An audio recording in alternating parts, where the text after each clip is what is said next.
পরিচালিত হয়েছিল, কিন্তু এদেশের স্বাধীন চেতা জনগণ তাদের সেই পরাধীনতা কখনো মেনে নেয়নি, নেবে না, নেবে না, নেবে না।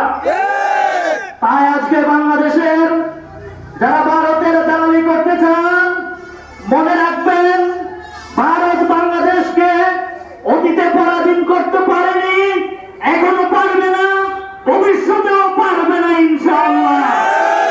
সুতরাং বাংলাদেশের স্বাধীন চেতা জনগণের প্রতি আহ্বান জানাচ্ছি, স্বৈরাচার মুক্ত, দুর্নীতি মুক্ত, চাঁদাবাজ মুক্ত, আধিপত্যবাদ মুক্ত, দালাল মুক্ত বাংলাদেশ গড়ার জন্য আমিরে জামাতের সাথে সাড়া দিয়ে ঐক্যবদ্ধ সংগ্রামে অবতীর্ণ হওয়ার উদাত্ত আহ্বান জানিয়ে আজকের র্যালিতে অংশগ্রহণ করাই সবাইকে ধন্যবাদ জানিয়ে আজকের র্যালির সমাপ্তি ঘোষণা করা হলো।